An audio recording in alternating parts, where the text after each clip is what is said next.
Shalom, selamat pagi saudara terkasih. Bersyukur pagi ini kita kembali datang beribadah kepada Tuhan. Sebelumnya kita akan awali dengan berdoa terlebih dahulu. Mari kita berdoa. Bapa di sorga, terima kasih. Kami bersyukur untuk kasih-Mu, kami bersyukur untuk kemurahan Tuhan, dan kami bersyukur untuk pemeliharaan-Mu yang sempurna bagi kami. Pagi ini kami beroleh kesehatan, kami beroleh kekuatan, bahkan kami bersuka cita untuk memuji dan memuliakan nama-Mu melalui ibadah kami di pagi hari ini. Layakkan setiap kami di hadapan-Mu Tuhan. Fokuskan hati dan pikiran kami agar penyembahan kami pagi hari ini tertuju kepada Engkau saja. Dan apabila sebentar juga kami akan belajar kebenaran firman-Mu, tolong jamah hati dan pikiran kami agar kami dapat mengerti firman-Mu dan dapat kami lakukan di dalam keseharian kami. Di dalam nama Tuhan Yesus kami mengucap syukur dan berdoa. Amin.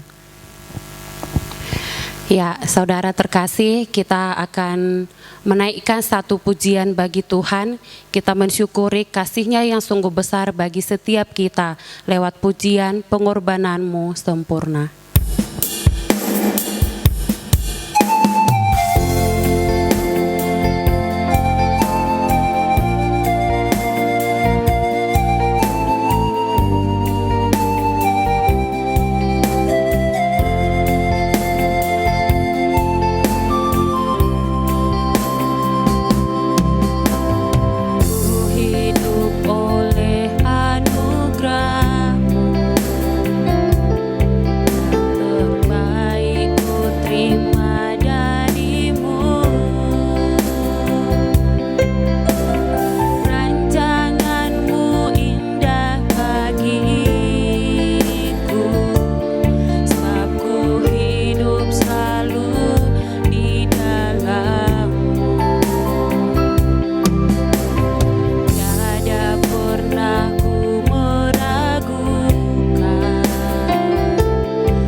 Saudara yang terkasih, saat ini kita akan mendengarkan firman Tuhan. kita akan belajar satu bagian firman Tuhan. Tema firman Tuhan pada pagi hari ini, keadilan Allah. Kita akan baca bersama-sama di dalam Ulangan 32 ayat 4b. Ulangan 32 ayat 4b. Karena segala jalannya adil, Allah yang setia dengan tiada kecurangan, adil dan benar Dia. Sekali lagi, karena segala jalannya adil, Allah yang setia dengan tiada kecurangan, adil dan benar Dia. Saudara-saudara yang terkasih, kita mungkin sering mendengar atau bahkan mungkin kita juga pernah berkata, kalau Allah memang adil, lalu mengapa ada orang yang senang sekali hidupnya dan ada orang yang sangat susah sekali hidupnya? Atau mungkin kita juga pernah membaca bagian firman Tuhan dalam Alkitab, jika Allah hanya memilih sebagian orang untuk diselamatkan dan membiarkan yang lainnya, maka berarti Allah tidak adil. Nah, mungkin pernyataan-pernyataan ini pernah ada di pikiran kita atau keluar dari mulut kita. Nah, saat ini kita mau belajar tentang konsep keadilan Allah. Saudara yang terkasih, salah satu sifat Allah adalah adil. Adil artinya bertindak benar sesuai dengan standar kebenaran dan ketetapan hukum yang berlaku. Allah itu adil. Ia akan selalu berlaku benar sesuai prinsip kebenarannya. Keadilan Allah adalah sempurna, utuh, tidak bercacat celah. Semua yang Allah rencanakan, semua yang Allah putuskan, dan semua yang Allah kerjakan selalu berada pada koridor keadilan. Allah itu adalah benar dan adil, yang tanpa pandang bulu akan menghakimi semua orang menurut perbuatannya. Roma 3 ayat 23 memberitahu kita bahwa semua orang telah berdosa dan telah kehilangan kemuliaan Allah. Sekali lagi, semua orang telah berdosa dan telah kehilangan kemuliaan Allah. Dan dilanjutkan lagi di dalam Roma 6 ayat 23. Sebab upah dosa adalah maut. Nah, hasil dari penghakiman akhir ini sudah jelas bahwa semua orang sudah berdosa dan harus dihukum. Hukumannya apa? Hukumannya adalah maut atau terpisah dari Allah selama-lamanya, atau biasa yang kita kenal dengan kematian kekal atau kebinasaan. Nah, jika kita menuntut Allah hanya berlaku adil, maka saudara dan saya sudah tidak memiliki harapan sama sekali. Karena apa? Karena pastilah kita semua binasa. Lalu, apakah ada jalan bagi kita supaya kita luput, supaya kita bebas dari hukuman keadilan Allah itu? Nah, kita sungguh bersyukur. Kita sungguh bersyukur. Kita memiliki Allah yang tidak hanya Allah yang benar, yang menuntut ketidakbenaran, juga bukan hanya Allah yang kudus yang menuntut kesempurnaan, tetapi satu hal yang kita syukuri adalah Ia adalah Allah yang sangat baik. Dia sungguh baik bagi setiap kita. Kebaikannya inilah yang telah mendorong Allah untuk melakukan penyelamatan bagi kita orang berdosa melalui penebusan putra tunggalnya, yaitu Yesus Kristus Tuhan kita. Nah, saudara yang terkasih, di dalam Roma pasal 3 ayat yang ke-25, di sana juga memberitahu kita bahwa Yesus Kristus telah ditentukan oleh Allah menjadi jalan pendamaian karena iman dalam darahnya. Hal ini dibuatnya untuk menunjukkan keadilannya, karena ia telah membiarkan dosa-dosa yang telah terjadi dahulu pada masa kesabarannya. Artinya apa? Bahwa kematian Yesus Kristus di kayu salib disebabkan oleh tuntutan keadilan Allah yang harus menghukum dosa dengan maut.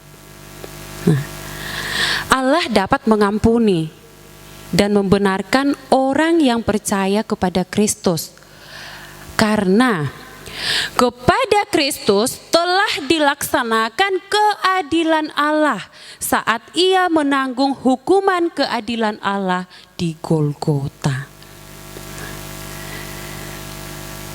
Jadi, karena Kristus telah menanggung hukuman dosa kita karena tuntutan keadilan Allah, maka sekarang Allah dapat membenarkan kita, atau kita beroleh pembenaran dari Allah. Itulah anugerah Allah bagi kita orang berdosa yang percaya kepadanya di dalam iman kepada Yesus Kristus. Saudara-saudara yang terkasih, wujud nyata keadilan Allah adalah Ia mencintai kebenaran dan membenci kefasikan. Di dalam Mazmur 11 ayat 5 dikatakan di sana, oleh karena itu Tuhan menguji orang benar dan orang fasik. Wujud keadilan Allah yang pertama, satu, mencintai kebenaran. Mazmur 34 ayat 16 berkata bahwa mata Tuhan tertuju kepada orang-orang benar dan telinganya kepada teriak mereka minta tolong. Artinya apa, saudara? Bahwa Allah itu sangat memperhatikan dan mengasihi orang-orang yang hidup dalam kebenaran, dan Ia akan memberikan upah kepada mereka. Wujud keadilan Allah yang kedua adalah membenci kefasikan. Allah sangat menentang segala bentuk kefasikan. Karena itu, Ia tidak akan membiarkan setiap pelanggaran dan dosa berlalu begitu saja dari hadapannya. Tetapi Ia akan mengganjarnya dengan hukuman. Nah, ini adalah bukti bahwa Ia Allah yang adil dan tidak bisa dipermainkan. Semua orang fasik akan dibinasakannya. Saudara-saudara yang terkasih, sudah selayaknya lah kita memuji Allah. Karena jika kita hanya mendapat keadilan Allah saja, maka kita semua, saudara dan saya, harus mendapat hukuman kekal. Kita semua telah berdosa dan ganjarannya adalah maut. Kita mendapatkan hukuman kekal. Hanya oleh anugerah Allah kita dapat memperoleh pengampunan dan keselamatan. Jadi, tidak ada yang sia-sia untuk tetap berlaku benar di tengah dunia yang dipenuhi kejahatan ini. Meskipun manusia tidak melihat dan tidak menganggapnya, tapi di atas tahtanya yang kudus Allah selalu memperhitungkannya. Jadi sebagai anak-anak Tuhan, marilah kita tetap berjalan, melangkah di jalannya Tuhan. Karena tadi firman Tuhan mengatakan kepada kita, Tuhan akan memperhitungkan segala sesuatu yang kita perbuat. Amin, mari kita berdoa.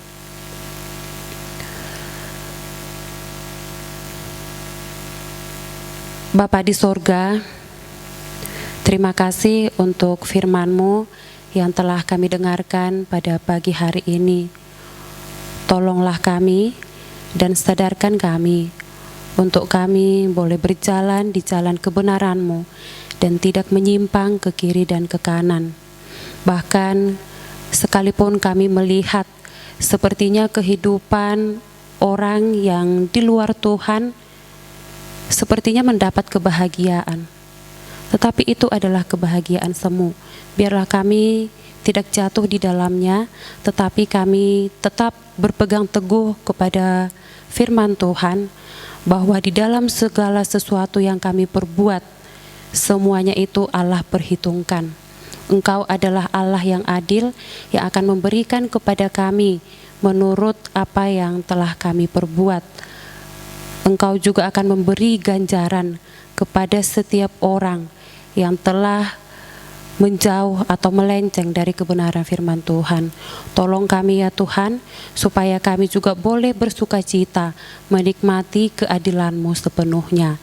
Kami serahkan hidup kami ke dalam tangan pengasihan-Mu, biarlah Engkau yang menuntun di dalam perjalanan hidup kami.